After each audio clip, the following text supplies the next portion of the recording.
শুভেচ্ছা জানাচ্ছি।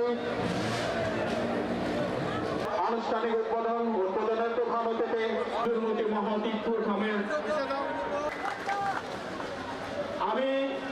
সুন্দরমতি পুকুরে যে মেলা অনুষ্ঠিত হচ্ছে এটি 200 বছরের ঐতিহ্য। কবে কোন দিন সৃষ্টি হয়েছে সেই ইতিহাসটা এখনও আমরা বের করতে পারি নাই। তবে আমার জানা মতে একসময় এই অঞ্চলে পানির সংকট হয়েছিল, জমিদার এই পুকুরটা খনন করেছিল। সেই খননে তখনও পানি নাকি আসেনি, যার ফলে জমিদারকে নাকি স্বপ্নে দেখিয়েছে। এটা কিংবদন্তি আর কি, এটার বাস্তবতা আছে কিনা আমি জানি না। সেই জমিদারের 2 মেয়ে সিন্দুর এবং মতি, তারা পুকুরের মাঝখানে পুজো দেওয়া অবস্থায় চতুর্দিক থেকে পানি এসেছিল, পুকুর নাকি ভরাট হয়েছে।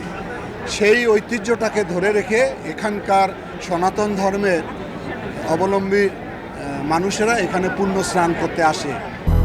200-র বেশি সার্ভিস ও ফিচারে লেনদেনের সব বিকাশ অ্যাপে সম্ভব। কিন্তু গত 17 বছর ফ্যাসিস্টের সময় এটাকে এমন অরাজকতার মধ্যে ফেলে দেওয়া হয়েছিল, এখানে কোনো নিরাপত্তা ছিল না, ব্যাপকভাবে চাঁদাবাজি করা হতো দোকানদারদের কাছে, এবং এখানে জুয়ার আসর বসানো হতো, এখানে মদের আসর বসানো হতো, উলঙ্গ নৃত্য করা হতো। এর ফলে নিরাপত্তার অভাবে আস্তে আস্তে লোক মুখ ফিরিয়ে নিয়েছিল সিন্দুরমতির থেকে, যার ফলে এই ঐতিহ্যবাহী সিন্দুরমতির যে মেলা অনুষ্ঠিত হতো একসময় সেটি হারিয়ে গেছে, বিলুপ্ত হওয়ার পথে গিয়েছে।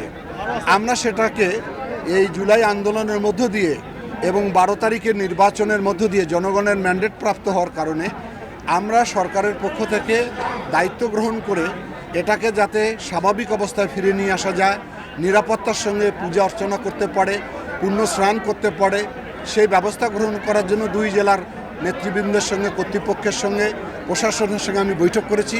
সেই আঙ্গিকে আজকে মেলা অনুষ্ঠিত হয়েছে। আপনারা দেখেন আজকে লক্ষাধিক মানুষের সমাগম ঘটেছে, এখানে পূজা অর্চনা করছে শান্তিপূর্ণ নির্বিঘ্নভাবে। এবং আমাদের একটি পরিকল্পনা রয়েছে এই সিন্দুরমতি পুকুরকে ঘিরে, যাতে করে এটাকে নিরাপত্তার বেষ্টনীতে আমরা রাখতে পারি। সেজন্য একটা পরিকল্পনা আমরা গ্রহণ করেছি, প্রকল্প গ্রহণ করেছি, যাতে এই ঐতিহ্যবাহী পুকুরটাকে আমরা ধরে রাখতে পারি, বাংলাদেশের মানুষের কাছে পরিচয় করে দিতে পারি।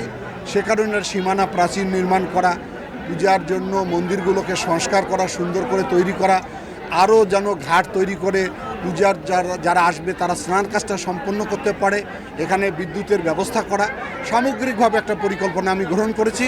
এটা অনেকের কাছে হয়তো ভালো লাগেনি, যারা কাজ করেনি, যারা এটাকে নষ্ট করেছে, ধ্বংস করেছে, ফ্যাসিস্টরা যারা সহযোগিতা করে নাই, এখানে রোজগারের পথ করেছিল, তারা হয়তো ফেসবুকে কিছু লিখছে। আমার মনে হয় না হিন্দু সম্প্রদায় বলেন বা সাধারণ মানুষ বলে এটাকে ভালোভাবে নিচ্ছে। আমরা আমাদের পরিকল্পনা মাফিক কাজ করব, যাতে আগামী দিনে এই ঐতিহ্যবাহী 200 বছরের এই সুন্দরমতি পুকুর একটি দর্শনীয় জায়গা হয় এবং সনাতন ধর্মের মানুষের নির্বিঘ্নে পূজা এবং তাদের স্নান কাজ সম্পন্ন করে একটা বৃহৎ আকারের মেলা অনুষ্ঠিত হতে পারে।